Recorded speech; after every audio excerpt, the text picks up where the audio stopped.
Hi everyone, Pam here. Welcome to another episode of Rights for Women.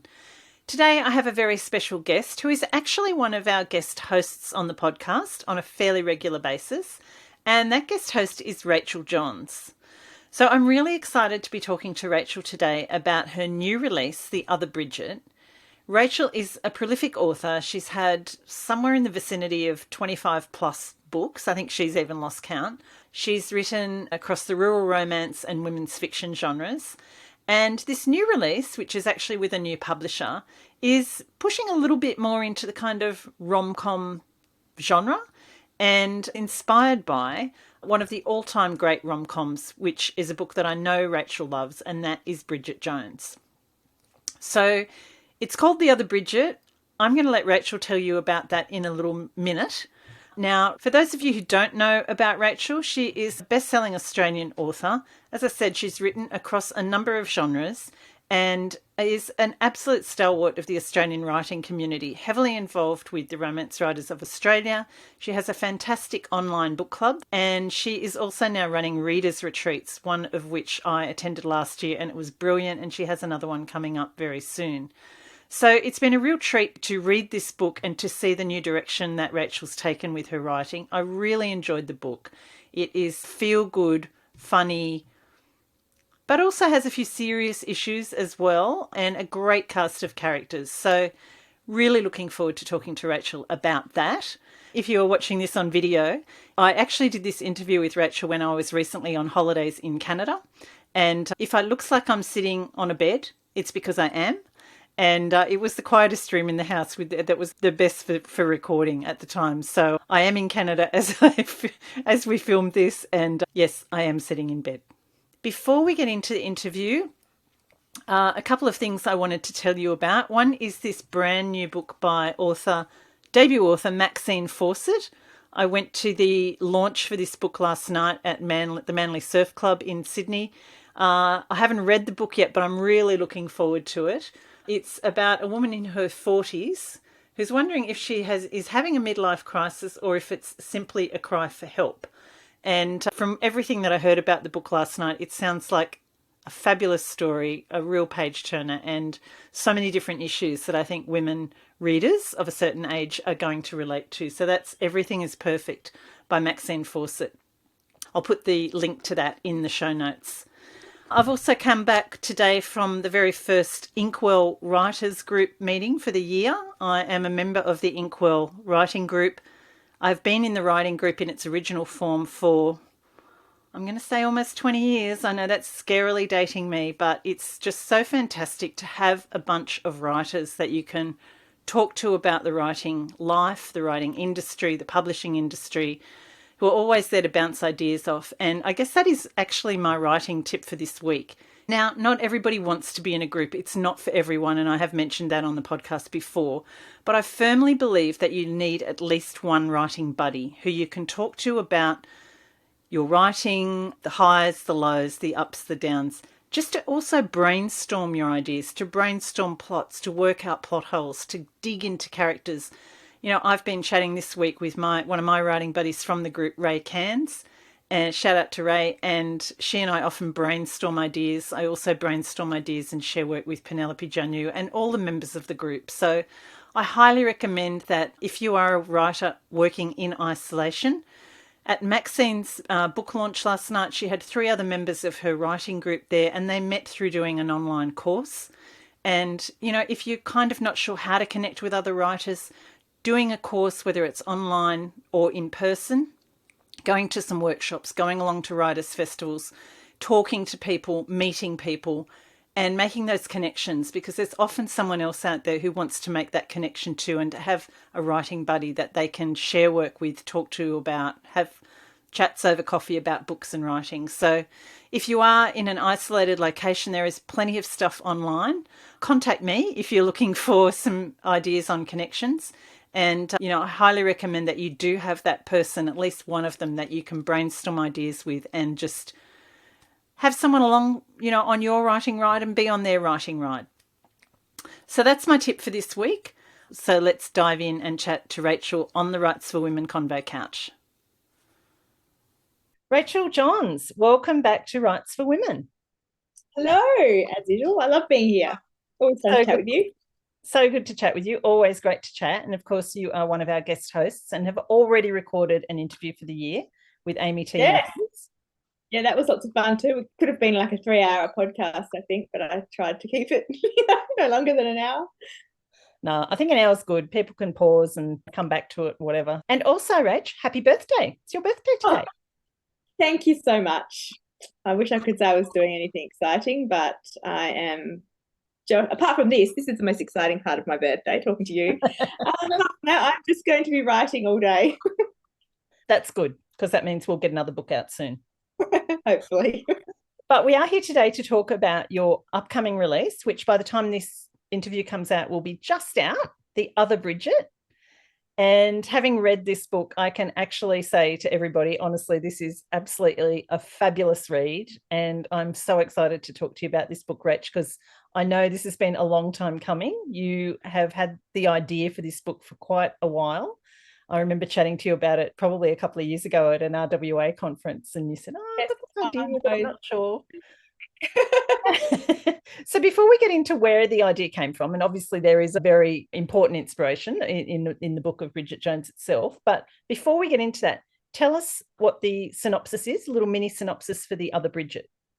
Sure. So the other Bridget is about a librarian named after the famous Bridget Jones, and she feels like she's cursed in love because of her name. But she's obsessed with books and has a strong relationship with in believing that books can really heal and help people and stuff. So she works in the library, and her superpower is that she can match books to non-readers to turn them into bookworms. But her love life, yes, is not quite as smooth and straightforward as her work life. And she realizes quite early in the book that everyone she knows who's got a really good relationship or marriage, they all met their partners organically, that it wasn't the way that she's trying to, which is what a lot of people are through dating apps. So she decides to give up dating apps, leave it to chance. And as soon as she does that, she suddenly gets a bit of interest from her sexy barista that she gets coffee from every morning. And also, she meets her grumpy neighbor next door who seems just to be a pain in her ass. So, sorry, that's a very long No, elevator. that's fine. That's great. I think it gives us all the key ingredients for the story. So obviously the other Bridget and the characters, the protagonist's name is Bridget Jones. So there's immediately a reference there to the original book, Bridget Jones by Helen Fielding. But tell us how that, and I know just from chatting to you before, that has always been very much a favorite book of yours. So Yeah. how did your love for that book morph into this idea for your own book with a character with the same name, but obviously completely different circumstances? Yeah, it came from a few different places, as I think most books usually do. So as you said, I loved Bridget Jones' Diary when I read it, 20 or so. Actually, I think it's almost 30 years ago now that it came out. And it took me a while to realize that that's the type of book that I wanted to write, books that are really easy to relate to because the characters are going through sort of the things that we go through on a day-to-day basis. They're also fun, they make you laugh, they make you cry, those kind of books. I always had that kind of feel that I wanted to write. But this particular book came about because a couple of years ago, and I've probably talked about it to you before, I was writing my book Outback Secrets, and I tried. That was a really tough book to write. I wrote 30,000 words, then scrapped it.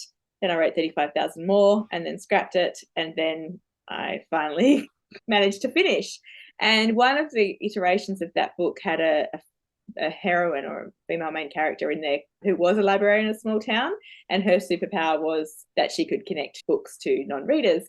And I really liked that aspect of the story. So that was hanging around in my head for a few years. I had to scrap that, but I thought, oh, one day I would like to come back to a librarian character who has that.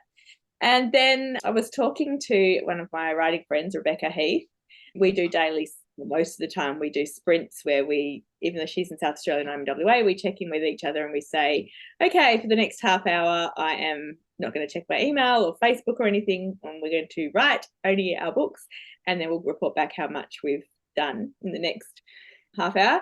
And one time, like a year or so ago, we were doing this, and she said to me after a sprint, "Oh, I didn't get hardly anything done because I was playing phone tennis with the hospital because she'd got a text message at the beginning of the sprint for an appointment for her son with a psychologist at the hospital.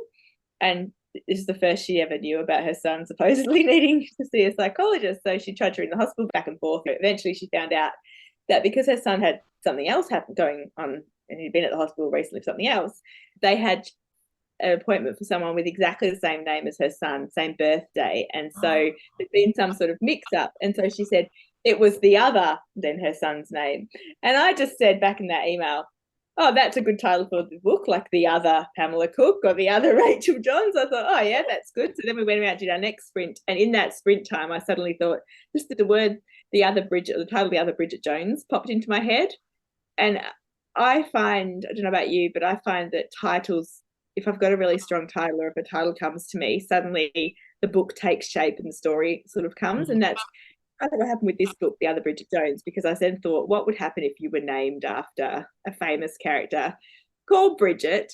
And that is actually what I had done in my librarian book years ago. I'd had the heroine was a farmer's daughter and her mum was obsessed with books, and she had 3 older brothers who were also named after book characters. Her surname wasn't Jones, so she was just called Bridget for that reason. And so it wasn't like a big thing how it's become in this book. But I then thought, what if my character was called Bridget Jones and how would that go? So then I melded those two ideas together. And I suppose, yeah, then the rest of it came from the Bridget Jones diary book. It's not a retelling of Bridget Jones. There's many retellings and stuff, but it's definitely inspired by that book. And I guess one of the things that I think is appealing about Bridget Jones' diary movie and the book is that whole love triangle between Daniel Cleaver and Mark Darcy and her. And so I knew immediately I wanted to do a love triangle as well. So it was the love triangle, the librarian character, and the title. Oh, it's great. I love the way that ideas can come together like that. 3 or 4 disparate kind of places, but then over time, they just meld together and become this one storyline. I think that's just what you said, over time is sometimes the key. That one came together quite quickly, actually, the moment I had the title and then but other books, there's been something you've wanted to explore or a character, but it's not quite there. And sometimes it just, it takes years of that sort of idea or character or theme sitting in the back of your head, and then suddenly it clicks with something else and you're off. I love the way that creative brain works. Did you, once you landed on that idea with the name of the character and all that sort of thing, you thought, I can draw on the Bridget Jones, the kind of love triangle type side of things. Did you have any kind of qualms or nerves about taking on a title character that is so iconic in that kind of chick lit? Not that we use that term anymore, but at the time that came out, that was what it was called, the chick lit rom-com genre. Yeah. Did you feel nervous about doing that? Yes and no. I don't think I did, because so the thing is we called it originally The Other Bridget Jones, and then quickly discovered that while titles are not copyright, and there's so many tales of the same out there in the world, and also character names are not like copyright usually, that Helen Fielding had trademarked the name Bridget Jones. Oh, okay. So you can't have Bridget Jones pasta, you can't have Bridget Jones punch or a Bridget Jones cocktail, because she's trademarked it. So we couldn't find the Other Bridget Jones. So that was a little bit of that made me feel a little bit uneasy, because even though I didn't mind, immediately we changed to The Other Bridget. And I actually think that's a better title, because you don't have to have read Bridget Jones. Yeah, there's a few reasons why I think it's better. But then I was like, this could get me into trouble. But then I also thought, Bridget Jones' Diary, the original Bridget Jones' Diary, was inspired by Pride and Prejudice by Jane Austen. And it's supposed to be a retelling of that, even though so I figure if Helen Fielding did it to Jane Austen, I can do it to Helen Fielding. Yeah. I know, I was thinking about that when I was writing out the questions to ask you. I thought Helen Fielding did exactly the same thing with Pride and Prejudice and drew like really seriously on it. I think it's great. So tell us about, you've mentioned a little bit about Bridget, your main character, already in terms of her superpower, but tell us a little bit more about Bridget, your character, and who she is when we meet her at the beginning of the book. Yeah. So Bridget did grow up in a station far north, Western Australia, quite isolated, and then school of the year, and then went to boarding school in Perth, where she had a few issues that led to an eating disorder. She was an anorexic. And that's where she really consolidated her love of reading, because she had a lot of time where she was in and out of hospital, and reading helped her through that time. So we meet her past this, having recovered from anorexia, and just in a job that she loves, in a place with friends that she adores, but there's still a little bit of body issue and stuff there. The reason I decided to this, and this may be what we talked about years ago, I don't when you mentioned that, is because I had anorexia myself in my teens, and while I never got as bad as Bridget, and luckily things happened that made I didn't have to go down the hospitalization track, but I wanted to write about eating disorders for a long time, because it wasn't not just me, but my mum had bulimia growing up, my cousins had eating disorder as well, and so that whole thing is something that I've always wanted to write about. But I always struggled. Years ago I did try in an early book, one that never saw the light of day, when I was trying to write for Mills and Boon years and years ago, and I remember being told being in the middle of an eating disorder is like not a good like not for the character, it was too dark for it. And so I think Marianne Keyes did it really well in Grown Ups, I think it was. It's a hard sort of subject to deal with. Maybe it's because it was too close or not, but I did want to shine a light on it. And then I suddenly realized I have recovered. It took a lot, it's 20 or so years afterwards, but I do have a reasonably healthy relationship with my body now.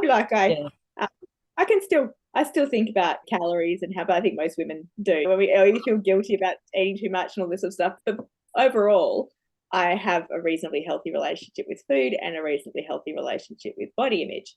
And so I wanted to show that it's possible, kind of thing. And so that's where she is in the book. She's still seeing a therapist, a little bit about that, but also just her general life. And she just is. It's interesting because I took a while to work out, because I'm not much of a plotter, and I even don't know if that would have fixed it. I think sometimes you need to get into a story and really get to know a character.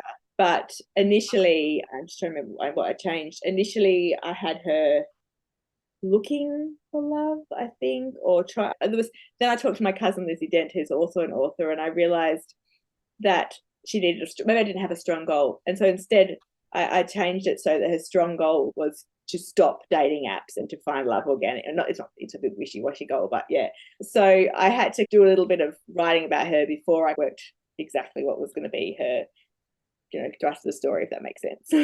No, that's exactly what I was going to ask you. So just going back to what you were saying about the anorexia, I think that's works really well in the story, because it gives the character such a strong backstory in terms of not only her relationship with her food, but her relationship with her family and her mother in particular, who helped her through that time. And that sense that she still carries some of that stuff with her. Like, she's obviously recovered, but there's obviously long-lasting effects of having something like that in the teens. So it gives her such a strong backstory that I think it worked really well, even though it's a very hard. I wasn't sure if it was too lightly skimmed over, if it was. So no, like as you say, it's a long time after for her as well, just as it is for you, and so it's part of her story, but she's moved on from that. So it's the great of this book thing. So you said you had to write your way into the character a little bit, like in terms of note taking and stuff. I know that you are pretty much a pantser. Sorry, washed my mouth out. So tell us a little bit about the process for writing the book before we got on to talking about the other characters. Was there a lot of kind of note taking at the beginning, or do you do a little bit and then stop and do more note taking? How does that always do a little bit of character for the main characters? I try and work out what their archetype is. I find that helps me, and then make that its own thing. So I've got a book that I always use called Heroes and Heroines. That's great. But then that just gives me a little bit of something to jump off, kind of thing. And so I think a lot about the characters and that beforehand. And with this book particularly, I thought, because it was inspired by Bridget Jones' diary, that I was going to do a year in the life of my Bridget Jones. So I started the book, the one you read, it starts on Valentine's Day. The original book started on New Year's Eve, the same as Bridget. Bridget Jones, New Year's Eve or Christmas. Anyway, I think but it was the same. It was basically, and so then I didn't do a diary format. I never was going to do a diary, but I was going to do month by month. That was the major big chapters, and so I started that way and thought that was just the way I was going to do it. But I didn't plot out what would happen exactly in each of those chapters. I just had a vague idea in my head what needs to happen by the end of the year. And then I realized I think it was actually up to, I think I'd got over almost 65,000 words or something. And I was only up to May in the story. And I thought, well, if I keep going this way, then the book could be like 200,000 words or whatever. I do write long books, so that was too long. But also, apart from that, like there was months I was like, what? I'm going to have to drag this out. Like, what's going to happen? And I think one of the reasons I was going to do that, one thing I haven't mentioned yet, but you would know about, is that there's book club in the book as well, a live book club. And so one of the reasons that I was going to do it month by month is that it could be like each month we see what they're reading in book club. And I thought a monthly book club is the standard kind of thing. And if the book was shorter, we wouldn't get enough of those characters, and they're important for the plot too. And so that's why in the end, it was just making me crazy. I was going insane because I was like, I have to have that book club. How's it going to work? And then I have to have the month, because by month, I can't just start a book in New Year's Eve and then finish it. Like the way I'd set it up, it felt like it needed to be the whole year. So then I suddenly had a thought, hang on, if I don't start it in New Year's Eve, I'm not doing a diary or whatever, then I don't have I don't have to finish on New Year's Eve. Like if you start it Valentine's Day, I can finish it whenever. It can just be as long as it needs to be. But then again, as I said, and because of some things had to happen reasonably quickly. I'm trying to say this without spoilers, but I couldn't it's hard, take it out every year. It wouldn't have worked. But so I decided just to make the book club every 2 weeks instead. So I think, with fiction, sometimes I'll try to be as true to what would happen in real life as possible. I don't think most book clubs would happen every 2 weeks, but I figured there's a bunch of retirees, seniors who have hopefully plenty of time to read on their hands. And I just thought, I need to make it 2 weeks so that I can keep the story tight. So that was a big rewrite. Then I had to go back once I realized that and change it all. But I knew my heart, like I've realized I really have to listen to my gut and stuff now when writing. And as soon as it doesn't seem to be working for me, or I'm starting to doubt a lot, I realize that's because I've done something wrong. If I'm trying to force it and it's actually not going to work. So it's better then for me to work out what I did wrong and to go back and change it. And changing it meant there was a few things I had to change that I loved, a few darlings I had to kill, because I had to change a New Year's Eve party, which was at the characters in the book. The New Year's Eve party was at their house, and it was a whole load of other fun things going on and that. But I had to cut that. But I also wanted to keep Library Lovers Day, which was another day, but that didn't actually fit in my current. So then I changed that. You have to go in, you have to pull it all apart, and in that process you lose some things, but hopefully it's better in the end. For the overall story. I remember talking to you before in one of our chats, and you said you always, when you start one writing session, you go back basically to the beginning and look at everything you've done up to that point. And then I know there was a point where you were like beating yourself up about that, but then said, that's just my process and I'm just going to do it. Do you still do that? I do. I've realised, as you said, that it is just my process. I try not to read completely from the beginning and like slow through, but I will allow myself to skim through the manuscript, pick things up here and there, fix errors. But I also find that it's hard to explain, but I'll see something that I wrote, say in chapter 6, just when I'm skimming through, it'll just plop out. Like I do believe there's an element of magic in writing, and for some reason the right thing pops out to me at the right time. And I'll see something that I wrote in an earlier chapter, and I'm suddenly that I'd forgotten that I was going to draw that together with this kind of thing. But then I'll see that and I'll suddenly realize, hang on, now I know what to do in the chapter I need to write today. So it's a balance between wasting too much time on through the manuscript. But I do think, like, I'm currently, as I mentioned, I think before we started, in the very close to the end of writing my next book, and I'm still doing that, but my deadline is way over. But I will be handing it in early next week, and I will not have time to read through it again before I hand it in. But that actually doesn't matter with my process, because you probably end up with a cleaner manuscript at the end of it all. Cleaner, and obviously there's still mistakes and we always have those things, but I do pick up quite a few of those. But so it's not just that it's cleaner, though, it means that I have basically edited as I've gone. Instead of doing multiple drafts one after the other, I'm doing multiple drafts while I'm drafting, if that makes sense. Yeah. I've actually been doing that. Just happened that I was doing that with the novella I'm writing. And like I still have quite a few words to write before the end of the month in a week.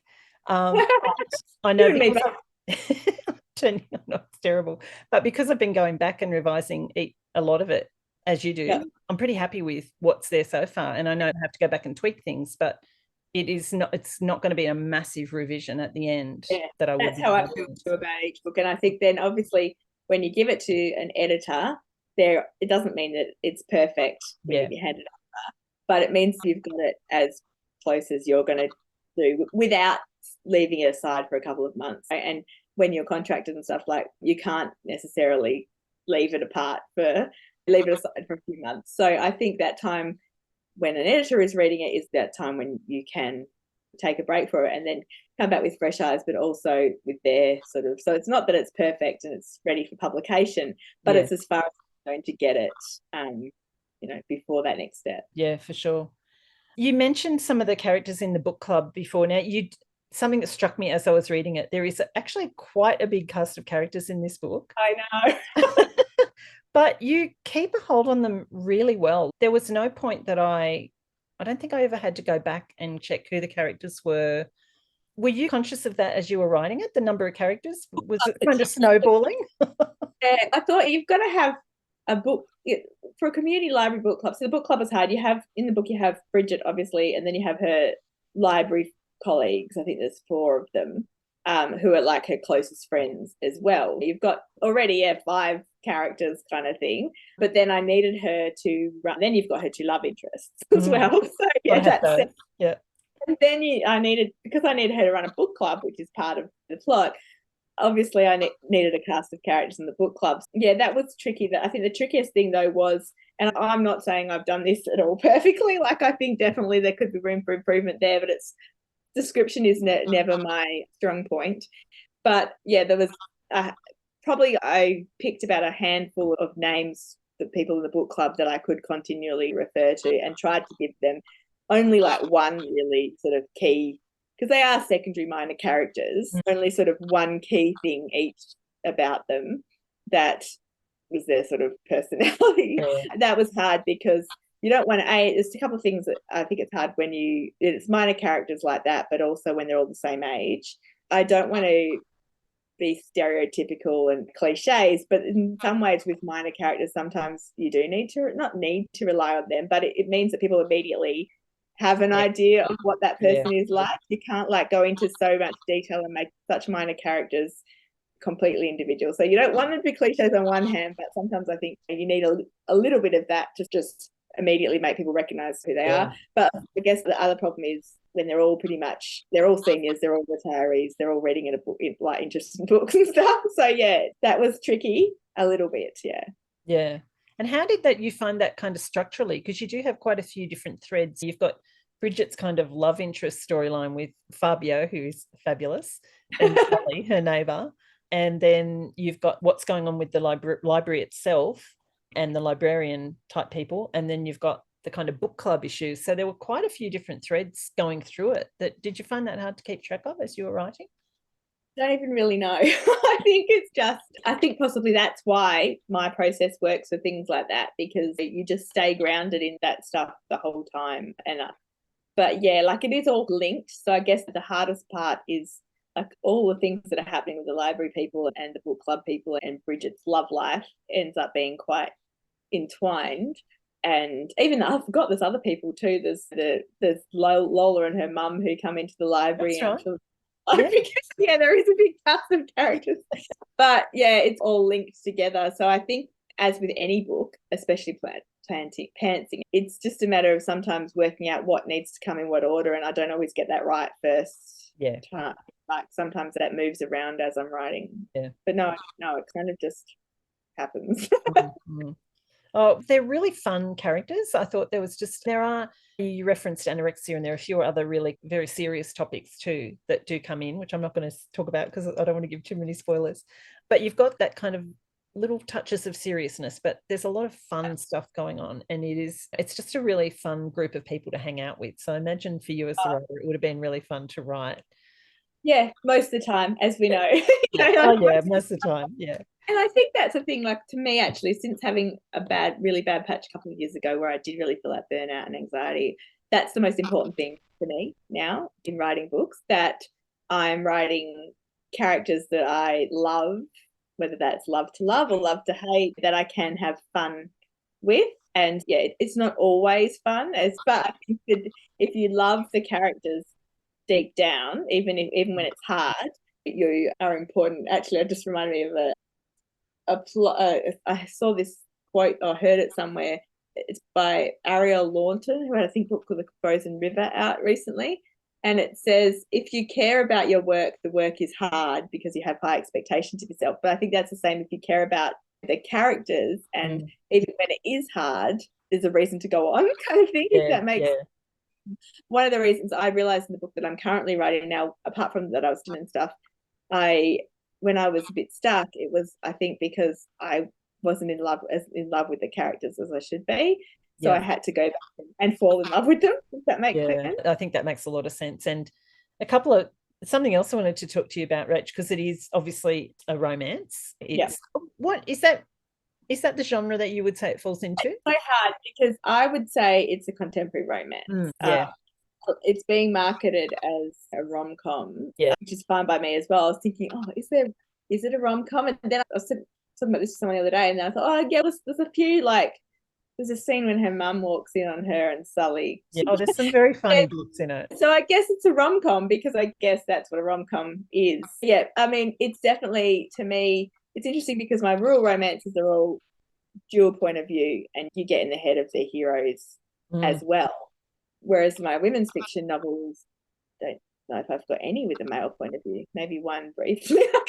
And so they're very much more women-centric, and the male characters they're there because of the women, if that makes sense. It's not. Whereas, and I suppose in this case, it's a romance because you don't get the male character's point of view, but I feel like it's also slightly different from my really romance-focused ones in that there's also, Bridget's kind of on her own, like more, I don't know, it's hard to explain. But it's got that women's fiction, and I know that title is contentious. We've talked about this before. No, I like it. You've won me over to it. Interesting. It does have that women's fiction main character-centric story. Like, it's about her life and her journey, to use the cliched term, and the romance is part of that, but it's not the whole thing. I think the thing is too, when you're writing a love triangle, it's very hard to, if I had chosen to write the hero's point of views or both of them, like, if I'd have to do both of them, but then you get and I can't just do one of the love interests, the one that I'm up with, because then it's very obvious from the beginning what's the point of a love triangle. So I realized, writing a love triangle, I think I'd love to know if anyone's done it, if anyone can tell, with where you have all of the point of views, or it's a tricky thing to do. The next book that I'm writing, which is in sort of rom-com genre, and it's linked to Bridget because I'm writing Fred's story, I would like to do the hero's point of view or the love interest point of view in that, but I don't think I can because it is linked to this one. So it's got to be, I feel, we can do what we like in some ways. There's no rules. But I feel because they're going to sit side by side as a duology, I need that the story. Fred, for anyone who's listening, Fred is Bridget's best friend in the book. It's short for Winifred. I feel like they need to be in the same sort of vibe, tone things. I feel like it needs to be Fred's story, like it was Bridget's story, rather than Fred and the love interest story. Yeah. And she's such a strong character too. It'd be great for her to have her own story. Yeah, that kind of, I had never intended to do that either. And it was after I'd finished that we decided that I should probably do that. And I had set something up in the book for her in the first draft, but then I'd taken it out, that I thought, hang on, that could be her story. So but it was not her story in the end. But it was just one line. And this is funny how the magic, I think, of writing and stuff. There was one line I wrote in Bridget's book that says she'd only seen Fred cry twice. One was when her cat died, and the other was when her mum got married for the fourth time, or something like that.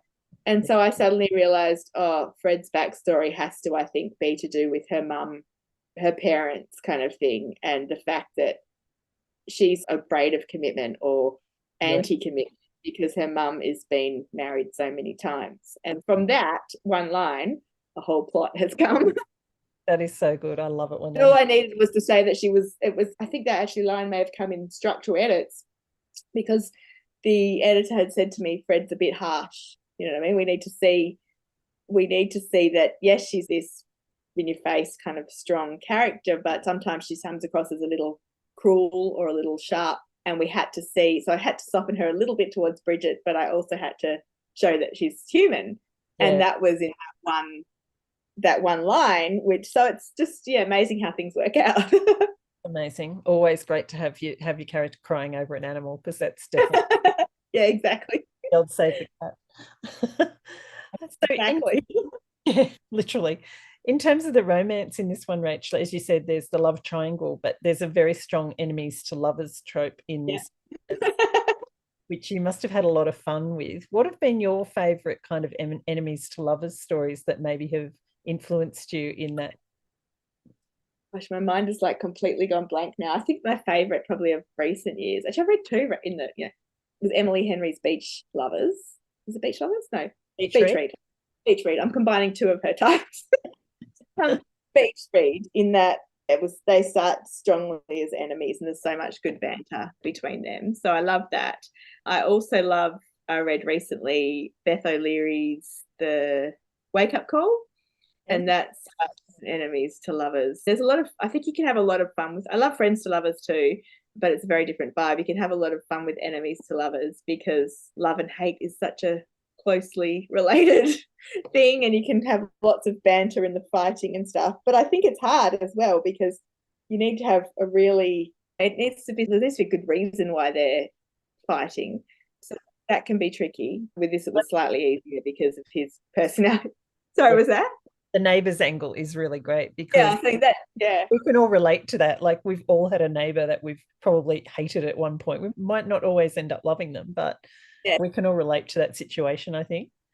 Yeah, exactly. And that was also fun. Yeah, like it was just that unfortunate meeting, not so cute meet cute, that sparked their hatred of each other. There was one thing I wanted to ask you. One of the things is that because Bridget is a librarian, and as you say, her superpower is matching books to non-readers and trying to switch them onto reading, which is, I love that whole thread of the book.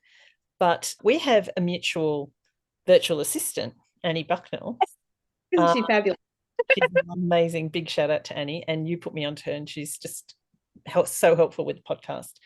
But I saw on, I think it was Instagram the other day, or TikTok, that you had given her the task of going through and counting up the number of books that were mentioned in Bridget, and there were 83. Yes, 83. I was shocked. She just come up as you wrote. Did those books come to you? So she suggested to do that, by the way, because she'd started reading it because I gave it to her to read, to do some quotes and stuff, graphics and things like that. And then she said, "Oh my gosh, you've mentioned so many books. Have you kept a list?" And I said, "No, I didn't. I should have." And she said, "Oh, I'm not that far in yet. I'll go back to the start and keep a list." And so when she told me how many there were, she was like, "Do you want to guess how many there were?" I'm like, 30, maybe 25, 30. And she said, "There's 83. I could not believe it.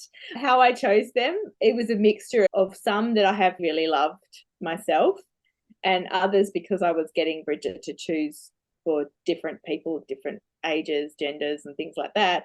Ones that I just knew were quite popular for those and then I had to. So the majority, I'd say I've read 2/3 of the books that are mentioned, or 2/3 of the authors that are mentioned, but there are definitely books in there that I haven't read. I haven't read 15 Minutes Italian. A couple of the YAs, but they're all books that some of them I've got on my TBR, apart from 15 Minutes Italian.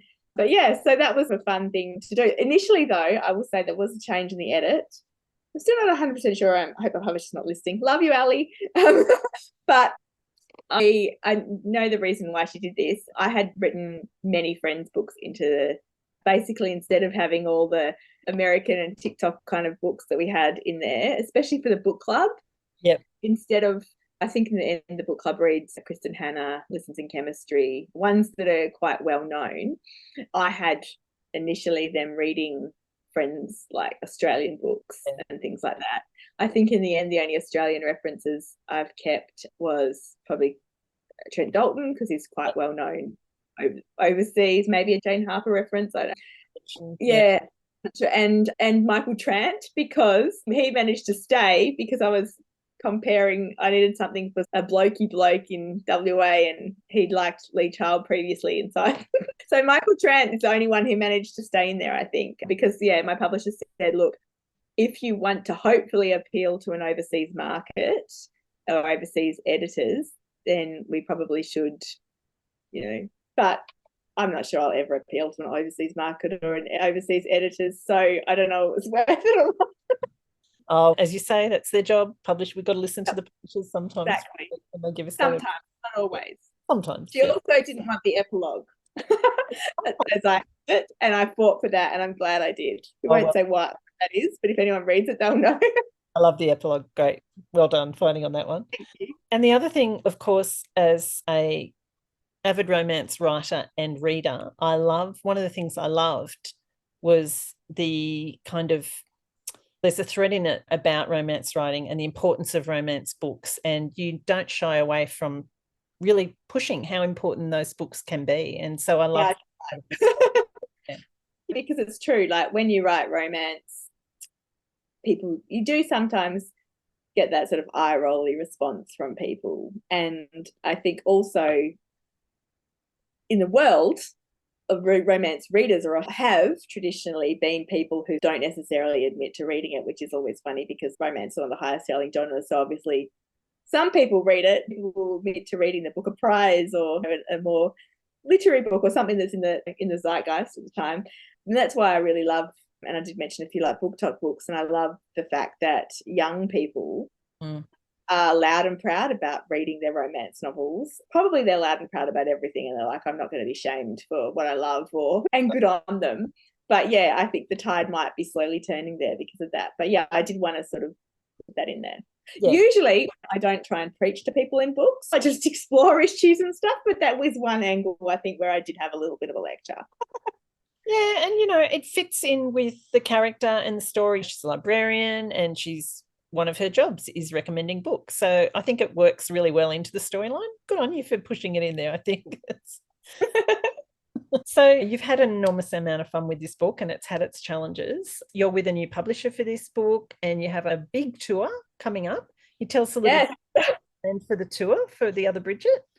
Yeah, we're going a lot of places in the southwest of WA to start with, and Perth, a lot of old favourite places that I've been to before. And then I'm going to Sydney and doing a Books in Bars with Dimmick Sydney and a Newcastle-ish event, I think. Then going up to Queensland, quite a lot of events there. And so then back to New Victoria, 3 events there, one in Melbourne, I'll take 2 in Melbourne, and then 1 in Geelong, and then back to Sydney for a last luncheon to finish it all off. Sounds good. What would you say, Rach? I know that we've talked about this on the podcast before in terms of your process and just being someone who has been very prolific. You've had well into the 20s in terms of the number of books that you've written in the last 10 or 12 years. What would you say be the most important things you've learnt about writing and publishing in recent times, maybe in the last couple of years? Remind me, I'm doing writing and then publishing because I've got 2 things to say. So if I forget, I think the most important thing I've learned about writing is that you really can't fight your process, and also that you have to trust your gut.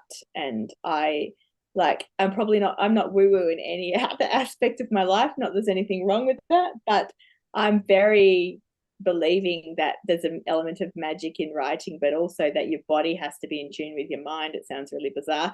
And as soon as I'm feeling in my gut that something's wrong, I know then. Now, I feel like it's hard to explain, but I guess the more books you write, the more intuitive you become in a way. You've learnt there's a lot of mistakes you've made, and that in some ways makes things harder because you're trying to, but it also I've learnt that I can fix almost anything.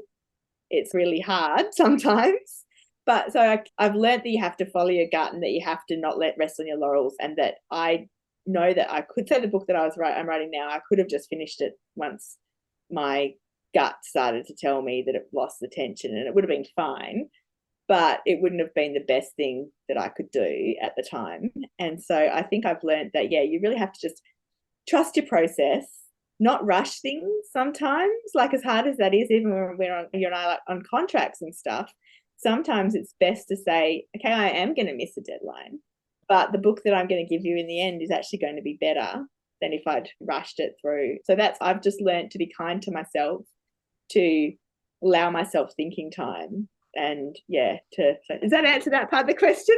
It's really good. Yeah. And what about go. The other part was publishing. What have you learned? Now I've forgotten what I was going to say about publishing. This is why I should, say. So I think I just remembered what I've learned in publishing. And I actually talked about this with who's going to be on your podcast soon. We were having a chat the other day. Is that really you have control over nothing, no matter whether you're self-published, indie published, hybrid, or traditional publishing. You have no control over how anyone else is going to receive your book. And you have no control whether Reese Witherspoon is going to pick it up or whether the publisher is going to put it on there, put all the money into it kind of thing and really push it. And even if they do, it doesn't mean that anything is. Publishers put lots of money in some things and it works, and other things they put lots of money into and just doesn't, whatever the zeitgeist just does what it wants to do. And so literally you have no control over any of that. What you have control over is the book and doing the best that you can in that book. And that can be really disheartening because you can put I think it's one of the careers where you can put so much effort in, you can work really hard and it doesn't necessarily pay off in terms of financially or what we see as success in other ways. So I think, that's the biggest thing that I have learned, that to manage my expectations, to try and not compare myself to other people, and to realize that, when it comes to publishing, there's so much that's out of our control. The only thing we can control is the book, really. Yeah. Great advice. Listen, I'm really excited. I loved the book. I can't wait to see you in Sydney at the Books and Bars. Yeah, I see you too. Very soon. And all the best with the book, Rach. I'm going to let you get on and enjoy the rest of your day because it is your birthday. So enjoy that. Back to this book. And I was about to say you're going back to the ski slopes because you've been recording but it's a bit late now there, isn't it? It's now, so I should have mentioned at the beginning, it's actually now 6:20 in Silver Star in Canada, where I've been holidaying, and we are chatting you're in Perth on the other side of the world. Yes. Hot and cold. Yeah. So I've had the day like skiing, I went snowshoeing, I've been in the hot tub, and we're going out for dinner. So that's me. Enjoy your dinner. And I'll see you in a couple of weeks. Yeah. Thanks, Rach. Thank you so much.